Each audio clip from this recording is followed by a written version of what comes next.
Είμαι στην Ανδαλουσία και από το πρωί οδηγάω στο δρόμο το νέο Yamaha R7 και μόλις τελείωσα την οδήγηση στην πίστα. Έχω περάσει μια φανταστική μέρα και θα σας εξηγήσω γιατί. Με το νέο R7 η Yamaha κατάφερε να αναστατώσει την εικονική πραγματικότητα των social media. Από τη μια μεριά είχε εκείνους που φώναζαν blasphemy για τη χρήση του ίδιου ονόματος με την εξωτική τετρακύλινδρη R7 που έτρεξε στο παγκόσμιο πρωτάθλημα Superbike Oaxaca. Από την άλλη είχε εκείνους που δεν θεωρούσαν επαρκή στους 70 ύπους του δικύλινδρου κινητήρα για μια αληθινή super sport μοτοσικλέτα. Ευτυχώς όσα γράφονται και λέγονται στα social media δεν έχουν καμία επιρροή στον πραγματικό κόσμο και αυτό αποδείχθηκε για άλλη μια φορά με τη νέα Ducati Multistrada V4, όπου άπαντες έκραζαν για την κατάργηση του συστήματος Desmo από τον ιταλικό κινητήρα και τελικά η μοτοσικλέτα έγινε best seller μέσα σε λίγους μήνες σε όλες τις αγορές του κόσμου. Η πραγματικότητα στην περίπτωση του R7 είναι πως τα γνωστά μας τετρακύλινδρα Supersport 600 έγιναν υπερβολικά ακριβά για να αγοραστούν από νεαρής ηλικίας αναβάτες. Τόσο οι προδιαγραφές Euro 5 που αύξησαν υπέρμετρα το κόστος προσαρμογής των τετρακύλινδρων κινητήρων σε αυτές, όσο και η ραγδαία πτώση των πωλήσεων στην κατηγορία των μεσαίων Supersport έκαναν ασύμφορη εμπορικά τη συνέχιση της παραγωγής του Yamaha R6 αλλά και των Honda CBR 600RR ως μοντέλα με έγκριση τύπου για οδήγηση στους δρόμους της Ευρώπης. Η κατηγορία είναι κλινικά νεκρή. Ωραίοι τετρακύλινδροι κινητήρες που ανεβάζουν 15-16 χιλιάδες στροφές και βγάζουν πάνω από 120 ύπους. Ωραία τα αλουμινίνια πλαίσια και τα περίπλοκα ηλεκτρονικά. Αλλά όταν όλα αυτά καταλήγουν να κοστίζουν πάνω από 15.000 ευρώ, οι νέοι δεν μπορούν να τα αγοράσουν. Και αυτό ακριβώς έγινε τα τελευταία χρόνια στην κατηγορία των μεσαίων κυβισμού Supersport, με την πτώση των πωλήσεων να ξεπερνά το 77% στις μεγάλες αγορές της Ευρώπης. Το R7 έρχεται να δώσει μια δεύτερη ευκαιρία επιβίωσης της κατηγορίας. Ποιο είναι το βασικό πρόβλημα που οδήγησε στον εμπορικό θάνατο τα τετρακύλινδρα Supersport 600? Η οικονομική αδυναμία των νέων να τα αγοράσουν. Το R7 λοιπόν είναι μια Supersport μοτοσικλέτα με τιμή και κυρίως κόστος χρήσης που μπορούν να αγοράσουν οι νέοι αναβάτες. Σχεδιάστηκε δηλαδή για να καλύψει μια πραγματική ανάγκη της σύγχρονης εποχής. Φυσικά από τη θεωρία στην πράξη υπάρχει πάντα μεγάλη απόσταση και το γεγονός πως η πρώτη ύλη για τη δημιουργία του R7 ήταν το γυμνό δικύλινδρο MT-07 δεν σε προδιαθέτει θετικά από την αρχή. Όχι γιατί το MT-07 δεν είναι καλή μοτοσικλέτα, αλλά κυρίως γιατί κανείς μας δεν το είχε στο μυαλό του ως σκληροπυρηνική σπορ μοτοσικλέτα. Επίσης το παράδειγμα της Kawasaki Ninja 650 που αντίστοιχα χρησιμοποιεί το πλαίσιο και τον δικύλινδρο σειρά κινητήρα του γυμνού Z650 δεν είναι κάτι που σου θυμίζει super sport μοτοσικλέτα. Είναι λοιπόν το R7 ένα MT-07 με fairing και κλιπών? Η απάντηση είναι ένα απόλυτο όχι. Τα γεωμετρικά χαρακτηριστικά του πλαισίου είναι διαφορετικά με μικρότερη γωνία κάστερ και πιο κοντό μεταξώνιο. Το πλαίσιο έχει ενισχυθεί μεταξύ βάσης ψαλιδιού και υποπλαισίου με δύο χυτές αλουμινένιες πλάκες. Η κατανομή του βάρους είναι πολύ διαφορετική.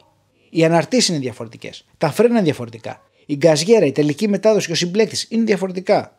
Τα ελαστικά είναι διαφορετικά. Η θέση οδήγηση και η αεροδυναμική είναι διαφορετικές. Ίσως ακούγονται μικρές αυτές οι διαφοροποιήσεις, αλλά είναι πολλές σε αριθμό και αφορούν όλα τα σημεία της μοτοσικλέτας. Ως αποτέλεσμα, η εμπειρία οδήγησης του R7 δεν έχει καμία σχέση με του γυμνού MT-07. Αυτό το νιώθεις από την πρώτη στιγμή που θα καβαλήσεις πάνω του, διότι η θέση οδήγησης είναι ακραία σπορ και πάρα πολύ κοντά εργονομικά στην R1. Η απόσταση των μαρσιά από τη σέλα είναι μικρή και η ίδια η σέλα είναι επίπεδη και σκληρή με 835 mm απόσταση από το έδαφος. Τα κλιπών είναι χαμηλά και σκύβεις για να τα φτάσεις. Το R7 είναι full size μοτοσικλέτα σε όλες τις διαστάσεις της. Ακόμα και ο ήχος του κινητήρα έχει μια χρειά που θυμίζει τον crossplane τετρακύλινδρο κινητήρα του R1 όταν χουφτώνει στον γκάζι. Στο δρόμο το R7 διακρίνεται για την εντυπωσιακή σταθερότητά του σε όλες τις ταχύτητες. Η αεροδυναμική προστασία από το fairing είναι θαυμάσια και το μάκρυμα της τελικής μετάδοσης έχει αυξήσει την πραγματική τελική ταχύτητα του R7 σε σχέση με το MT-07 και την ίδια στιγμή ο κινητήρας δουλεύει σε λιγότερες στροφές ταξιδεύοντας στην εθνική, καταναλώνοντας φυσικά και λιγότερη βενζίνη. Αν το ρεζερβουάρ δεν ήταν μόλις 13 λίτρα και αν η σέλα ήταν πιο άνετη, το R7 θα είχε εξαιρετικές σπορτούρινγκ δυνατότητες. Η Yamaha όμως συγκεντρώθηκε αποκλειστικά στον super sport χαρακτήρα του R7 και το αποτέλεσμα τη δικαιώνει σε αυτόν τον τομέα. Η μεγαλύτερη ακτινική τρόμπα της Brembo έχει δώσει επιπλέον δύναμη και αίσθηση στα φρένα. Το ρυθμιζόμενο upside down πιρούνι της KYB μεταφέρει εξαιρετική αίσθηση στα χέρια του αναβάτη και μαζί με το Bridgestone S22 το εμπρός σύστημα του R7 σε γεμίζει εμπιστοσύνη. Ο νέος υποβοηθούμενος μονόδρομος συμπλέκτης έχει αλλάξει εντελώς τη συμπεριφορά του κινητήρα στις επιβραδύνσεις, κάνοντάς τον πολύ πιο ομαλό στο κλείσιμο του γκαζιού αλλά και στα κατεβάσματα ταχυτήτων. Επίσης η μανέτα έχει γίνει πολύ πιο μαλακή σε αίσθηση και πιο προοδευτική. Όμως η πίστα είναι εκείνη που θα κρίνει πόσο super sport είναι το νέο R7. Έτσι δεν είναι? Το πλατή χαμόγελο όλων όσων οδηγήσαμε επί μία ώρα μέσα στην πίστα του R7 είναι η απάντηση στο βασικό ερώτημα αν οι 70 ύποι επαρκούν για μια super sport μοτοσυκλέτα. Όλοι οι δημοσιογράφοι που ήμασταν εκεί οδηγούμε τακτικά, λόγω επαγγέλματος φυσικά, τις πιο σύγχρονες και παντοδύναμες superbikes στις καλύτερες πίστες του κόσμου. Και όλοι συμφωνήσαμε πως η οδήγηση του R7 στην πίστα ήταν από τις απολαυστικότερες εμπειρίες που είχαμε τα τελευταία χρόνια. Αυτό νομίζω τα λέει όλα.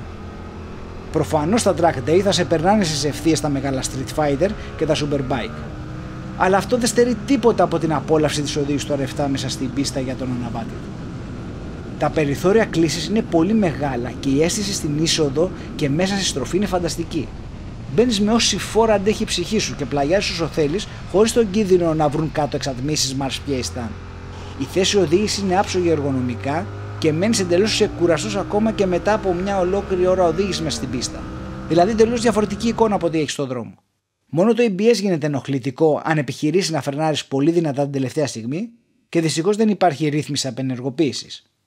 Υπάρχει όμως ένα ολοκληρωμένο πακέτο αγωνιστικών αξεσουάρ, όπου περιλαμβάνει αναρτήσεις Öhlins, quick shifter, μόνο για τα ανεβάσματα, και ολόκληρη πλεξούδα που καταργεί τα φώτα και το ABS.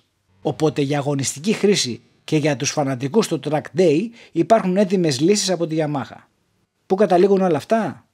Σε έναν virtual reality κόσμο, η Yamaha θα έπρεπε να είχε φτιάξει μια εξωτική τετρακύλινδρη των 600 κυβικών με 150 άλογα, που στον πραγματικό κόσμο δεν θα αγόραζε κανείς νέος, διότι θα κόστιζε πάνω από 20.000 ευρώ και τόσα λεφτά δεν έχουν εύκολα οι αναβάτες κάτω των 35 ετών, ούτε στις αναπτυγμένες οικονομικά χώρες Ευρώπης.